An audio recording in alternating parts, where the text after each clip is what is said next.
Hello, everyone, and welcome to the first ever virtual Jefferson County Farm Tour. We'd like to thank you all so much for being here with us today in such a crazy time. We wish you could all be here with us in person, but thanks to COVID, here we are. So I'd like to welcome you to Kodama Farm's indoor tropical greenhouse. Today we're going to be talking about cultivating an indoor tropical food forest. My name is Matt, and I'm one of the co-owners of Kodama Farm Food Forest. Here at Kodama, we grow all sorts of fruits, vegetables, herbs, flowers. We raise chickens and goats and turkeys, and we sell here at the farm on Fridays and Saturdays through October 10 to 4. So without further ado, I'd like to take you around the greenhouse and show you what you can do in the Pacific Northwest with things like citrus and bananas. So follow me. So when we first moved here to the farm, one of the very first things we wanted to do was to build this tropical indoor space. We have a CSA, and we thought it'd be really cool to provide our CSA members with lemons and limes and maybe even bananas. And an exciting thing this year was the first time we had a banana flower come in the spring, and we have 2 racks of bananas ripening on the tree as we speak. And so we'll take you around and show you all those different things and the different citrus trees we have. When we first got here, we planted a huge variety of kaffir limes, Meyer lemons, kumquats, oranges, and the trees have been in the soil for about 3 years now. And as you can see, they're all thriving and doing really well, even though we don't get as much light up here in the Pacific Northwest. We use a lot of different things in conjunction to maintain a consistent temperature here in the dome. We have a system called a climate battery, which is basically a fan that suctions warm air built up during the atmosphere when the sun is hitting the geodesic dome and pulls it into the soil to store that ambient air temperature in the soil, keeping it a consistent temperature. And then at night, it releases that warm air back into the dome atmosphere. And so it keeps a consistent temperature that way. And as we walk around, you can see that all the raised beds we have in here are made of stone. And we also have a tank of water in the back of the greenhouse. And those two things together act as thermal mass, absorbing ambient air temperature and locking it into the mass of the stone and the water. And so during the winters, we occasionally run a space heater in here, but we don't have to put very much energy at all into heating this space. And as you can see, we're growing things like loquats, pineapples, passion fruit, banana trees, all things you normally wouldn't find up at the Pacific Northwest. And we're doing it with some degree of success. And so we're really excited to share this with you all. Keep walking around. Right here, you can see that we have a really nice set of Meyer lemons. These will ripen up around June next season, and so we'll be able to share those with our CSA members, Pacific Northwest citrus.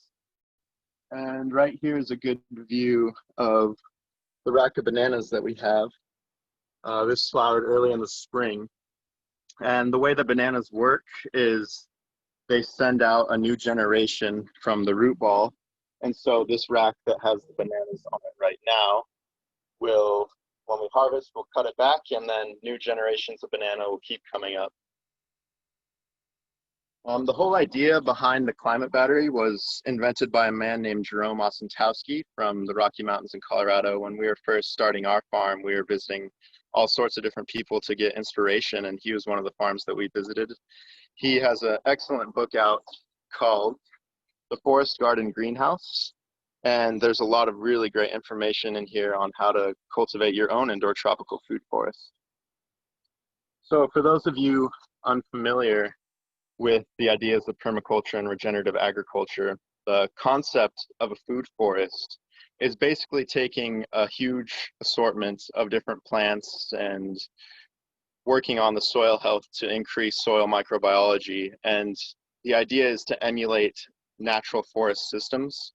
And so you have the upper story of banana leaves. They're big canopy leaves that shade out the other plants and provide a lot of mulch material. When you cut back the leaves, you can throw that on top of the soil. And then we have the mid-upper story of the citrus trees. And then you can put in lower stories of different herb plants. We have lavender, we have ashwagandha, comfrey is a great mulching plant. And then you can add in different fungi and bacteria into your soil.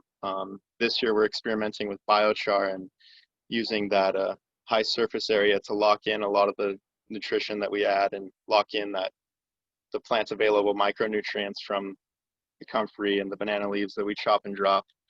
And the whole concept is just to keep building up soil and building up soil health. And that way we keep the nutrition cycling here in the forest, and it doesn't require a lot of external input from us. So let's keep walking around here. Have lots of different kumquats in here. The kumquats have been a good producer for us. There's pineapple here. That's something we're really excited about, is trying to get more pineapple growing. You can see here all the plants kind of working together. We have more Meyer lemons growing right up against the banana trees. We have passion fruit in the back, kind of vining up and trellising, creating more shade. Other exciting tropical fruits like star fruit and Suriname cherries. And for understory plants, we put in a lot of pepper plants, holy basil, hibiscus, and back here is the tank of water I mentioned earlier.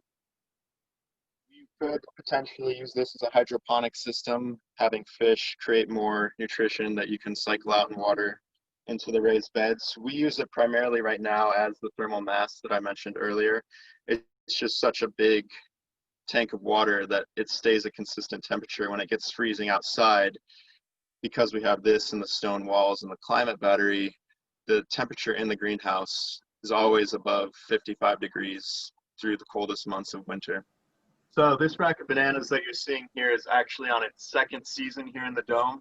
The fruit are ripening up really nice, and we're probably going to be harvesting it here in the next couple weeks, and it'll be our very first real banana harvest, and we couldn't be more excited about that. We've had restaurants offer to pay their weight in gold for local bananas, so it's been a really fun experiment, and it's really rewarding to see it finally pay off. It's definitely possible with different things that you could do up here in the Pacific Northwest with tropical plants. There's certain things that you need to be aware of. There's a lot of issues growing in an indoor space and trying to emulate a natural forest without the typical hydrological cycle. So there's a lot of mold that builds up on leaves. It's really important to maintain proper air circulation and to consistently keep things moist and hydrated in here. It's also very important to watch out for certain pests. We've had a lot of issues with scale on the citrus trees. It's a common citrus pest.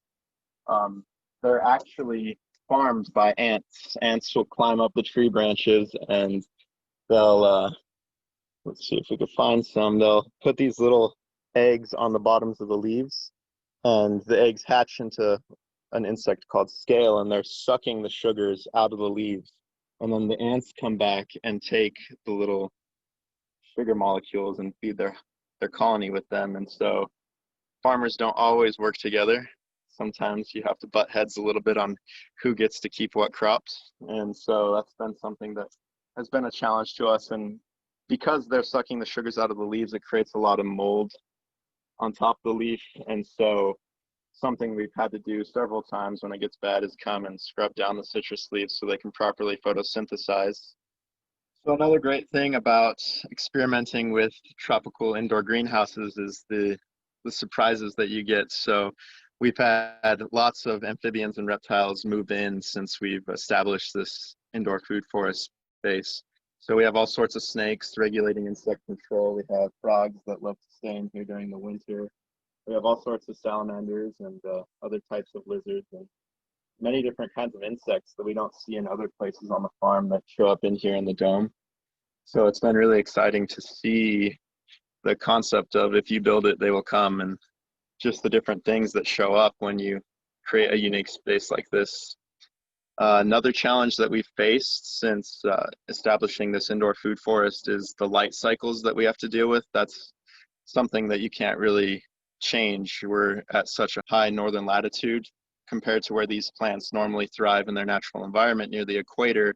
They get many more daylight hours over the course of their season. And so some things you can do is supplement with LED lighting in the winter. We haven't had to do that. If we were trying to grow for production and really put out bananas, then that would make a lot of sense to do that. However, just going from season to season, the bananas have survived and have kept the fruit growing into the next season, as you had saw previously with that rack of bananas that we showed that we're planning on harvesting this season. And so that's something to keep in mind when you're trying to emulate something that is not natural to your environment. You have to think about all the factors, the light, the hydration, the nutrition, and figure out ways you can work around that and to create something that works with where you are, and finding different microclimates to maybe capture more sunlight during the day, and just thinking about different ways to kind of be a steward to nature, but trick nature in a way. Another thing that we do in the summer on this specific greenhouse kit that we got from a company called Growing Spaces, they include vents that have wax pistons that open up automatically when it gets too warm inside this space. So you can see there that vent automatically opens at a certain temperature. And we also have solar panels on the outside of the greenhouse that basically pull air out as an exhaust when it gets too warm in here. And so different things like that. And then, like I mentioned earlier, with the canopy layer, the bananas actually create shade and keep it cooler in the greenhouse space. And so that allows the other plants to have the temperatures that they need and not get overheated.